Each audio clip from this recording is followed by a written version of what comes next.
Hello everyone, you're welcome to this news hour on Equinoxe television. I am Bable Jonathan.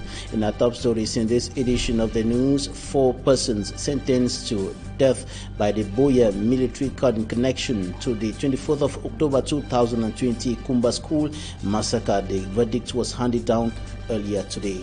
Details coming up next. And also in these newscasts, we'll talk about what parents consider as exorbitant sums of money being requested by some schools as PTA fees, and it is provoking tension and violence in some schools across the country. In the west region of the country, a headmaster is brutalized and maltreated by some parents who got angry over the exorbitant sums of money being requested from them as PTA fees. And in the northern regions of the Republic of Cameroon, some parents are still hesitating to send their children to school with regards to recurrent attacks of militants of the Nigerian terrorist sect Boko Haram. Stay with us.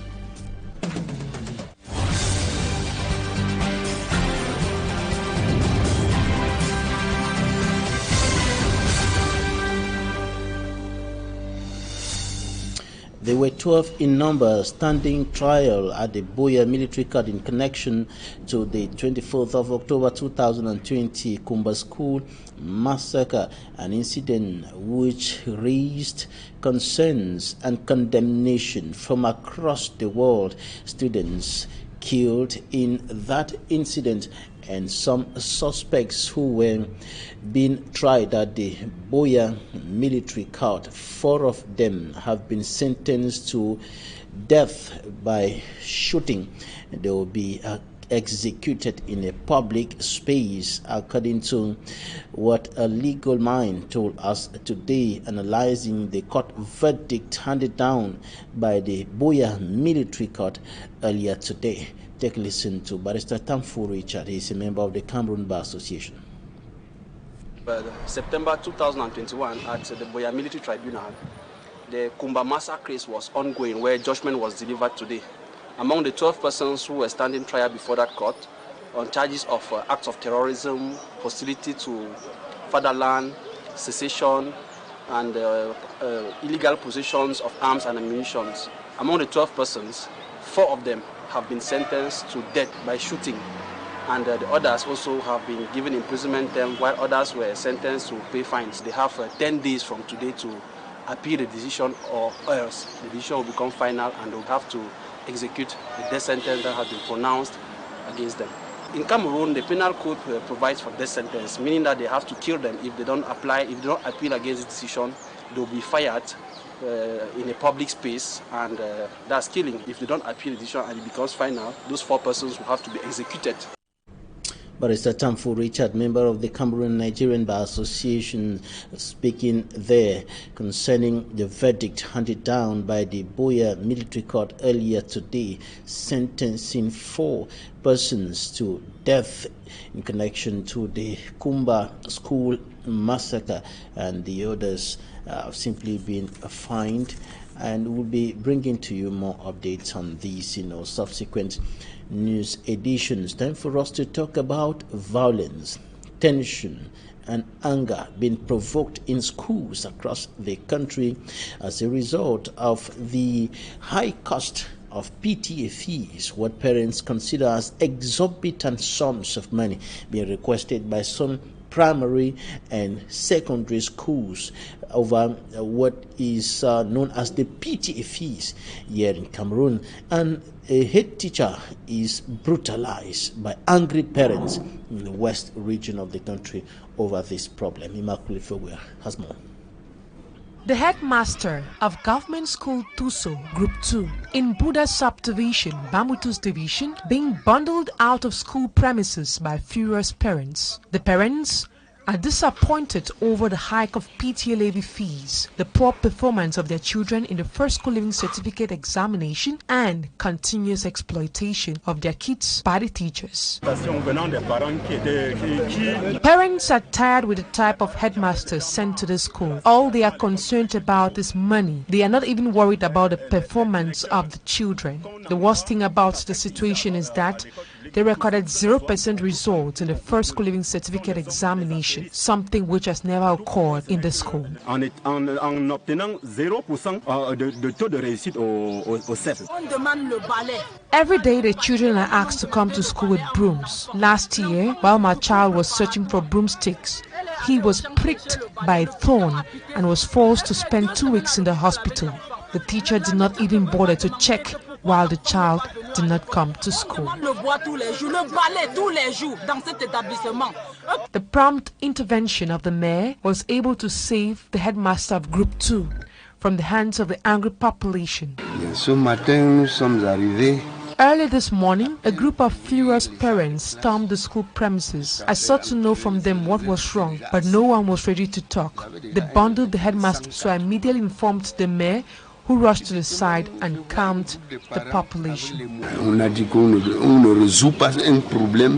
Apart from the aforementioned problems, the structures of Government School Tuso Group 2 is in a dilapidated state. During the rainy season, some of the classrooms are inundated, making the environment not suitable for learning. Piles of dirt could equally be seen in some classrooms. Day 1 of school resumption at Government School Tuso Group 1 ends abruptly. In the northern regions of the Republic of Cameroon, just as it is the case in the 2 English-speaking regions of the country hit by security tensions, academic activities are affected by the security problems. In the far north region of the country, precisely in the Mayo-Sava division, parents are still hesitating to send their children to school as a result of recurrent attacks by militants of the Nigerian terrorist sector, Boko Haram. Details with Fomi and Sonsanda. Hundreds of kids assembled in front of government school Mwanawashi, far north region of Cameroon.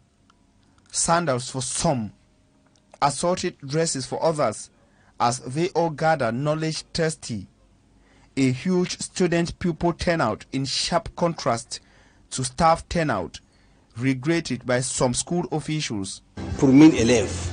Donc vraiment, il y a manque d'enseignants dans cette école ici. A difficult situation in a challenging learning environment, decried by old school officials like Madame Fadi, headmistress of government school Manawashi.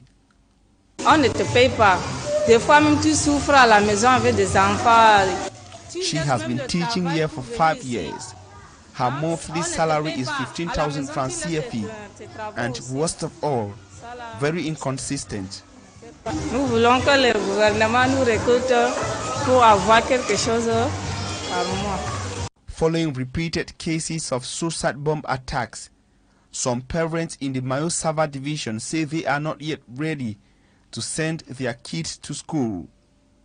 Having suffered for years with a deplorable infrastructure, the government school Mwanawashi now has a newly constructed school block, thanks to an international cooperation. An achievement saluted by Osmanu Hamadu, Manawashi Inspector of Basic Education. In the far north regional chief town of Marwa, the new school year kick-started on a positive note.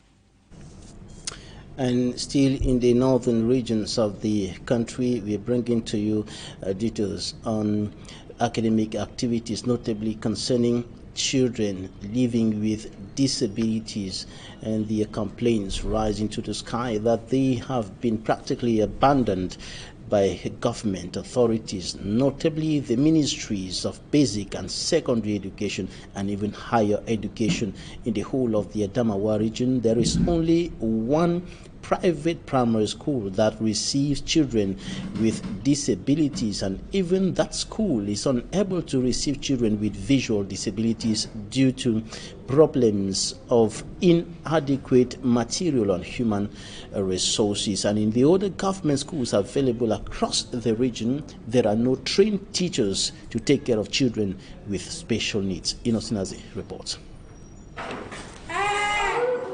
Many people in the Adamawa region of Cameroon express worry as government authorities have forgotten entirely to bless them with a school to educate children with disabilities. They advance that inclusive education is thus not encouraged in the region.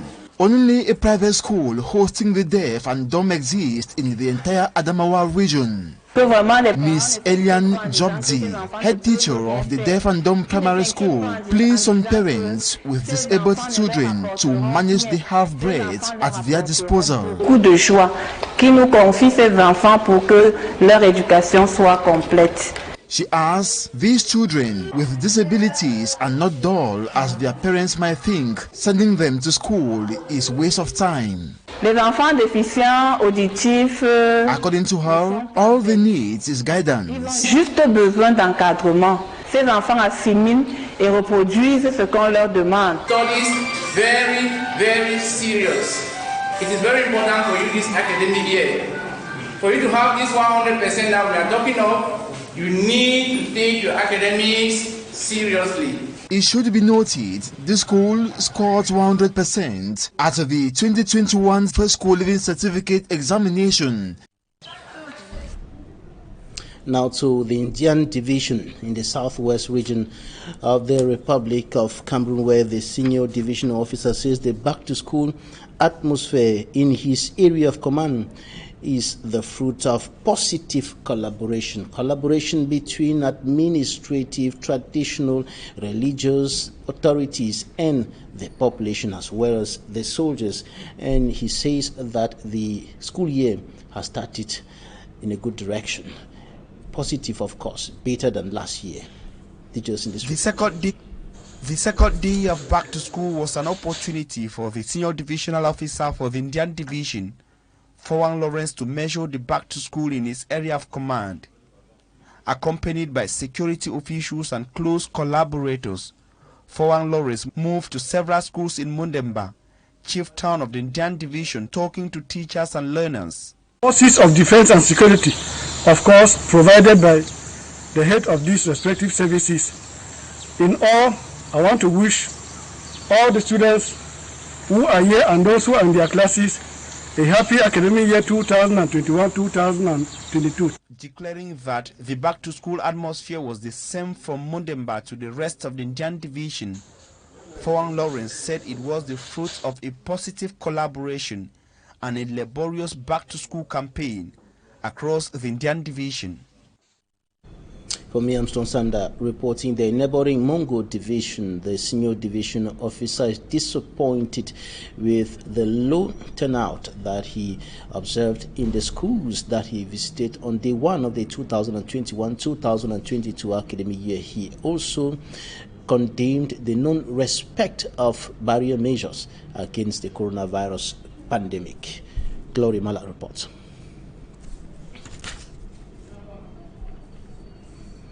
We'll be coming back to that report in our subsequent news editions. Time for us to go to Mabeta in the southwest region of the country, and passengers plying the Bimbia-Mabeta stretch of road say they are going through a nightmare as a result of the bad state of that road. Smanjikan Gabriel was there. He brought back this report.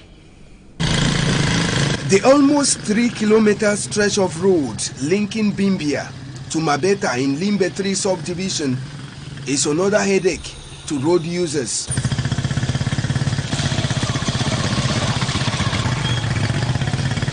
The road leading to the village, where 70% of crayfish consumed in Cameroon is coming from, has for several years remained in an uncomfortable situation, and only commercial motorcycles that can penetrate the zone.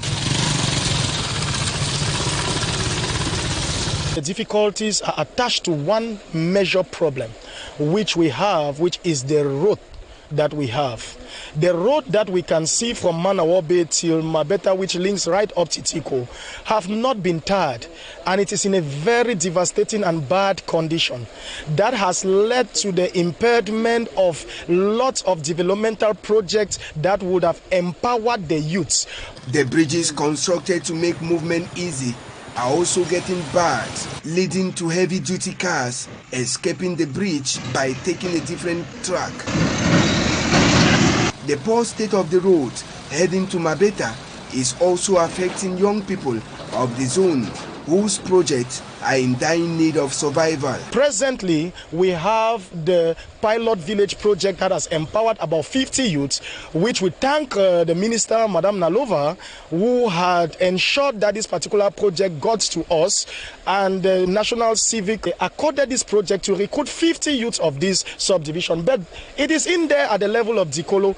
We cannot really access the place, and it is all about agricultural produce. Mabeta is in need of good roads, and the government has been held accountable for the horrible situation in the zone that could also serve as a touristic site for visitors who come to Cameroon.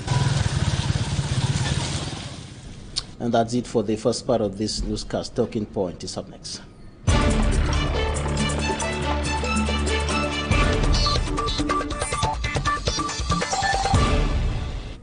Thanks for joining us in this edition of Talking Points. We are receiving Yvonne Zele Mutanga. She is an entrepreneur, a humanitarian, and promoter of education. You're welcome. Thank you very much. Right, as we speak, there are still many children, pupils, and students in several parts of the northwest, southwest, but also in the far north region and even the other two northern regions who are not going to school as of now because of insecurity. In the far north region, we heard in the report that many parents are still hesitating to send their children to school because of recurrent attacks by militants of the Nigerian terrorist sect. What do you think about this? This situation has led to a lot of children going into activities, stealing, etc., which is not good. Educating a child is protecting his future. So I think the situation should be addressed immediately so that a lot of the children can start going back to school. And many of them have not been to school for years today. In the northwest and southwest, close to 5 years, 4 academic years. They have not been to school, and they are growing. Many of them have moved out of those regions. Some who are in the far north are now getting into some other activities away from schools, and this is going to certainly have a far-reaching impact on the future of those children. Right now we find a lot of social inequality. You have a lot of child labor. Everywhere you go on the streets, you see like a child 6 years old, 7 years old. He's not going to school. He's trying to look for something he can eat for the day. And when you don't educate a child, you don't educate the nation. Your nation paralyzes because those children are not educated. So you find children now they've not been to school for like 4 years. If you tell them to even spell a word which they could spell 4 years ago, they can't do that anymore. So it's a terrible situation. A terrible situation, and the children who are not going to school seeing their right to education, their right to dignity, their right to good life or livelihood almost being sacrificed at the altar of insecurity. Firstly, I think everyone has the right to education, and no nation, nobody should sacrifice the future of a person. I say the future because education is the future of a child. It would enable him to able to be self-dependent, integrate the society better, reason more, be able to make practical decisions for himself. So when a child is not educated, how is he expected to know what is right and what is not right? So for me, education is one of my standpoints where I want every child, if possible, if that's possible, to be able to go to school. Every child? Every child. Including children living with disabilities? Including children living with disabilities. But in the Adamawa region, which is of course the case in many parts of Cameroon today, there is only one private primary school that is receiving children with living with disabilities, and even that school cannot do much because it is unable to receive children with visual impairment because they don't have the material and the human resources for that. And they are complaining that they have been abandoned as a promoter of education. What's your take on this? Firstly, having better than none. Having one is better than none. One in a whole region? It's better than none. It's still better than none. At least there is one, which is not sufficient, yes, but it's still better than nothing. So what we can do is to, as a society, see how we can improve on that condition. Call on the government and say, okay, I'm sure they will do their best to improve on the situation. And the issue here being raised, especially by parents, and notably those who have children living with disabilities, is the fact that this school that we are talking about, this lone private, is a private school.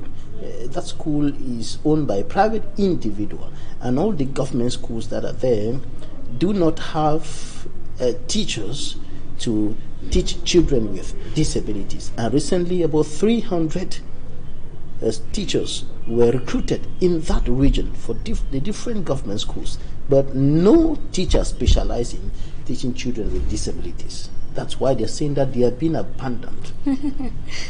Okay.